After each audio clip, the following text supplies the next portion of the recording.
Hey friends, welcome back. Hope you are doing well.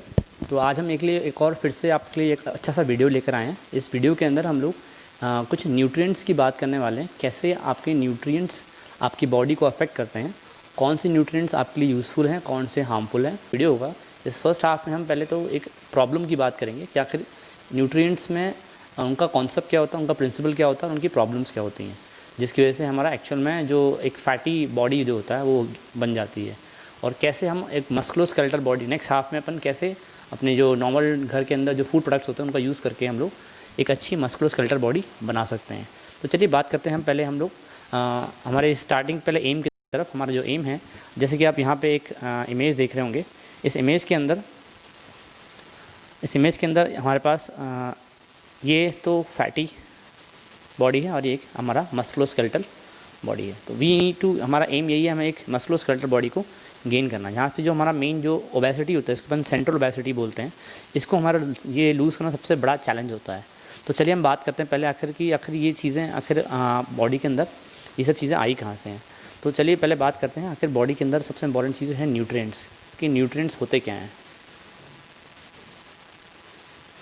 तो nutrients हमारे पास सबसे important जो दो मेजर न्यूट्रिएंट्स होते हैं हमारे अंदर बॉडी के अंदर, एक होता है मैक्रो न्यूट्रिएंट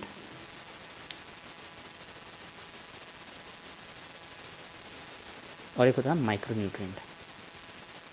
तो मैक्रो न्यूट्रिएंट में सबसे इंपॉर्टेंट तीन चीज़ें होती हैं हमारे पास। होता है protein, then is carbohydrates and fat.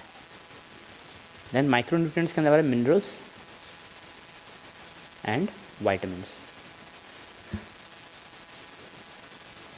तो नेक्स्ट चीज़ जो अपन देखने वाले हैं वो क्या है कि आखिर प्रोटीन, कार्बोहाइड्रेट, फैट, इनका सबसे इंपॉर्टेंट रोल इसमें होता है कि मैक्रो मतलब होता है मेजर बल्क में। तो जो मेजर बल्क में सबसे इंपॉर्टेंट जो हमारे पास जो न्यूट्रिएंट्स है वो हमारे पास ये प्रोटीन, कार्बोहाइड्रेट, फैट ही होता है। Protein are the building block of life, जो बॉडी कभी भी बर्न नहीं करती है। अगर बॉडी इसको प्रोटीन को बर्न करना स्टार्ट कर दे तो इस कंडीशन को बोलते हैं कैकेक्सिया,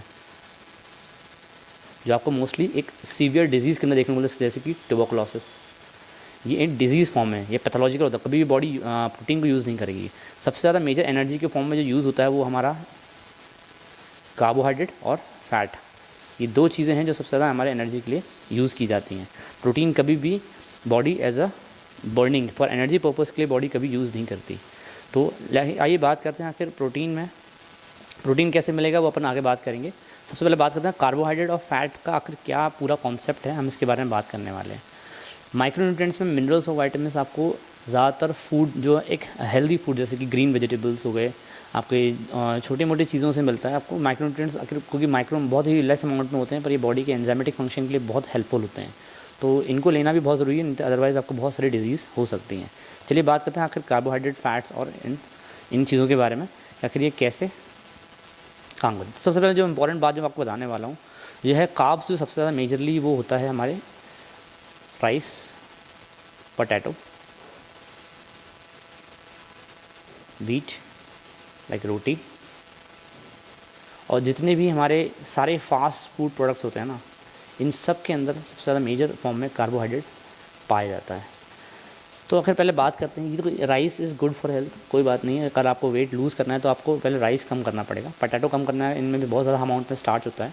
व्हीट का पहले सबसे इंपॉर्टेंट फंडा मैं आपको बताता हूँ, व्हीट और फास्ट फूड का क्या आखिर लेना देना है।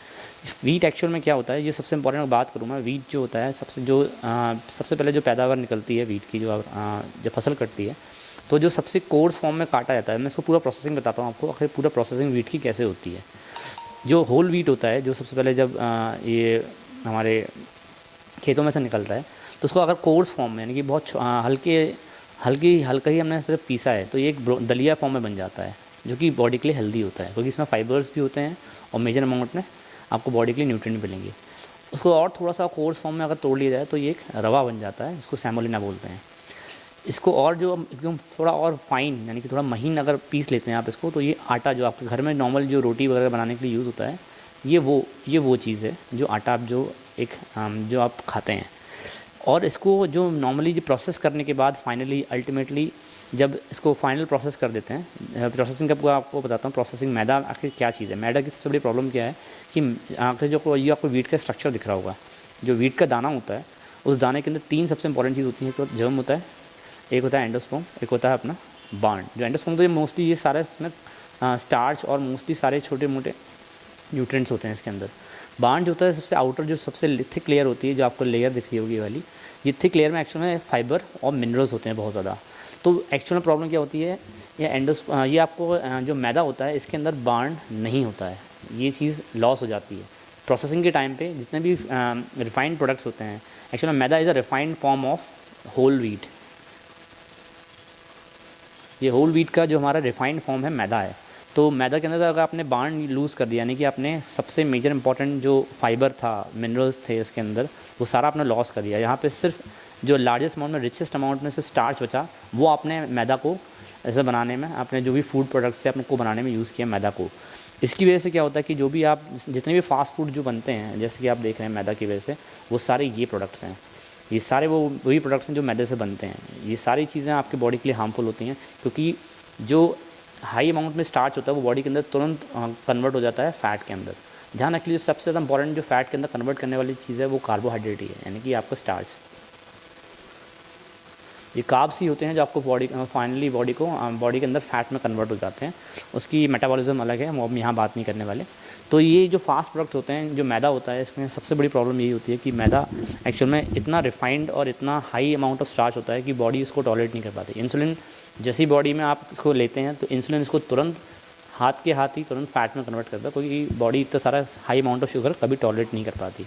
इसकी वजह से आपके बहुत सारी प्रॉब्लम स्टार्ट हो जाती है, जैसे कि आपने देखा होगा जो सेंट्रल ओबेसिटी होती है, वो उसका सबसे बड़ा रीज़न यही आपके आजकल के फास्ट फूड प्रोडक्ट्स बन गए हैं। It's very bad for health.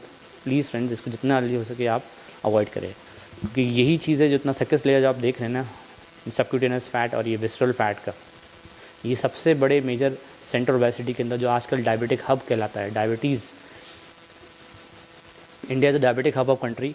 ये जो प्रॉब्लम बढ़ रही है वो इसी वजह से है, क्योंकि हम इतना जो हमारा स्टार्टिंग से हमारे फूड प्रोडक्ट्स में प्रॉब्लम है, हम स्टार्टिंग से आजकल के बच्चों को ये सारी चीज़ें देना शुरू कर देते हैं, जिसकी वजह से प्रॉब्लम स्टार्ट हो जाती है। चलिए हम बात करते हैं आखिर आगे नेक्स्ट चीज़ है कि कार्ब्स का ध्यान रखना है। इसलिए कार्ब्स में अगर आपको खाना है तो आप एज अ होल व्हीट खाएँ। रोटी में कोई प्रॉब्लम नहीं है, आप खा सकते हैं, पर प्रॉब्लम सबसे बड़ी यही होती है कि ज़्यादा नहीं खाना है। एक लिमिटेड, हर चीज़ की लिमिट ही सही रहती है, एक्स्ट्रा में हर चीज़ ख़राब लगती है।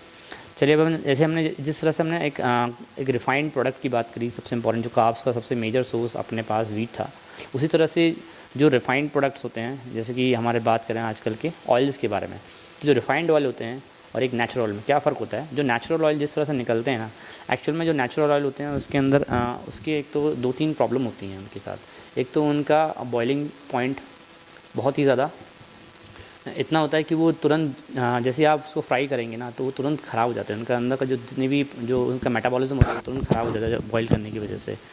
नेक्स्ट प्रॉब्लम जो होती है वो इनके साथ ये होती है कि ये इनमें थोड़ी स्मेल उनकी बहुत ज़्यादा, ऑर्डर जो होता है, जो उनका स्मेल होता है यानी कि ऑर्डर, ये इज़ नॉट टॉलरेबल, जो आपको फूड को टेस्टी नहीं बनाएगा। इसमें सबसे बड़ी प्रॉब्लम टेस्ट की आती है। इसलिए जो टेस्ट को बरकरार रखने के लिए क्या करते हैं, जो नेचुरल होता है इनका एक्चुअल में ये ख़राब भी जल्दी हो जाता है, क्योंकि आप इसको ज़्यादा देर तक स्टोर नहीं कर सकते, कांट बी स्टोर। तो स्टोर ना करने की ये सारी प्रॉब्लम्स की वजह से हम जो नेचुरल ऑयल होता है उसको हम कन्वर्ट करते हैं रिफाइंड ऑयल के अंदर। ये पूरा रिफाइनरी का प्रोसेस है, कैसे जो एक्चुअल जो ओरिजिनल ऑयल होता है उसको अपन रिफाइन करके फाइनली एक रिफाइंड ऑयल बनाते हैं। जो आपके रिफाइंड ऑयल जो आप घर में खाते हैं, जैसे कि जो आपके सोयाबीन, आपके फॉर्च्यून हो गया, सोयाबीन हो गया, सनफ्लावर, जो सारी चीज़ें ऑयल इसमें ये रिफाइंड ऑयल आते हैं। दीज आर रिफाइंड वाले जो प्रोडक्ट्स होते हैं, एक्चुअली ये सब खराब, जैसे मैं आपको जस्ट अभी बताया कि सारे रिफाइंड प्रोडक्ट्स ख़राब होते हैं, बॉडी के लिए अच्छे नहीं होते, क्योंकि इनमें बहुत सारी प्रॉब्लम होती है। क्योंकि मेजर रिफाइंड प्रोसेस की वजह से इनके अंदर मेजर मिनरल्स और वाइटामिन सब लॉस हो चुके होते हैं। और इनके अंदर सबसे इंपॉर्टेंट चीज़ है, आपको फ़ैट की अगर बात बताऊँ तो 2 इंपॉर्टेंट चीज़ें फ़ैट के अंदर, एक होता है मूफा, एक होता है पूफा। हम टोटल 2 तरह की फैट्स की बात करने वाले हैं जो लिपिड्स के अंदर कन्वर्ट होते हैं। एक तो होता है अनसैचुरेटेड फैटी एसिड्स और एक होता है सैचुरेटेड फैटी एसिड्स। अनसैचुरेटेड मतलब होता है जो इनके अंदर क्या डबल बॉन्ड्स होते हैं, अगर आपको माइक्रोस्कोपिकली देखेंगे, पर यहाँ सैचुरेटेड में कोई डबल बॉन्ड नहीं होते, इसलिए जल्दी ख़राब हो जाते हैं, क्योंकि इसमें ऑक्सीडेशन का प्रोडक्ट, जैसे ही ऑक्सीजन ऐड होगी तो ये प्रोडक्ट बहुत जल्दी ख़राब हो जाते हैं। पर ये सबसे बॉडी के लिए सबसे ज़्यादा हेल्दी यही होते हैं। यूफा और पूफा सबसे ज़्यादा हाई अमाउंट में चाहिए होता है आपके बॉडी के लिए। ये unsaturated fatty acids are good for health. Saturated fatty acid जो आपके रिफाइंड प्रोडक्ट्स होते हैं, इनमें ये saturated fatty acids are not good for health. पर इनकी खास बात यही होती है कि ये लॉन्ग टर्म तो प्रिजर्व किए जा सकते हैं, इससे टेस्ट ख़राब नहीं होता खाने का। और पर ये है इसमें एडेड मिनरल्स ऐड करने पड़ते हैं, और ये कुछ मेटाबॉलिज्म रिफाइनरी प्रोडक्ट की वजह से इनमें कुछ टॉक्सिक केमिकल भी ऐड हो जाते हैं, जिसकी वजह से जो आपकी बॉडी को हार्म पहुंचाते हैं। तो जैसे कि आप यहाँ पे नेक्स्ट चीज़ देख रहे होंगे, प्रॉब्लम कहाँ आ रही है। प्रॉब्लम पता है सबसे बड़ी क्या है एक्चुअल में। WHO ने अभी एक नया रिसेंट डिजीज़ निकाली है जिसका नाम है डायबिटिसिटी। जो पहले आप डायबिटीज़ मेलाइटस और ओबेसिटी का कॉम्बिनेशन है अब, क्योंकि ओबेसिटी अब आजकल में अपने आप में एक बहुत बड़ी डिजीज़ बन चुकी है। ये it's not just a normal problem, ये बहुत बड़ी प्रॉब्लम है एक्चुअल में। इसका नाम आजकल डायबिटीज़ का आजकल नया नाम डायबिटिसिटी कर दिया गया है। क्यों? क्योंकि आजकल सबसे ज़्यादा major diabetes because of the central obesity की वजह से हो रही है। डायबिटीज़ का सबसे बड़ा मेजर प्रॉब्लम सेंट्रल ओबेसिटी है, और इसको लूज़ करना सबसे बड़ा मेजर चैलेंज होता है हमारे अंदर। तो WHO ने एक नया पैरामीटर निकाला है BMI का। BMI के अंदर अपन ये देख रहे हैं कि आखिर एक्चुअल जो BMI जो बाकी वर्ल्ड पॉपुलेशन के लिए और इंडियन पॉपुलेशन में एक्चुअल में क्या फ़र्क है। एक्चुअल में इंडियन पॉपुलेशन जेनेटिकली ही प्रोन होती है for high amount of fat preserve करने के लिए in the central part of the abdomen. इसलिए आजकल जो WHO ने नया रिसर्च के बाद इंडियन जीन ऑफ पॉपुलेशंस के लिए एक नया BMI इंडेक्स निकाला है, जिसके अंदर अगर आप 22.9 से ज़्यादा अगर आपका BMI है तो आप ओवरवेट कहलाएंगे। और जो कि आप यहाँ देख रहे होंगे कि जो बाकी पॉपुलेशंस में 25 के बाद आ रहा है, पर इंडियन जीन में के अकॉर्डिंग ये 23 के बाद ही अगर आपका BMI बढ़ जाता है तो you will be overweight and you are prone for many of the diseases that is cause because of the obesity.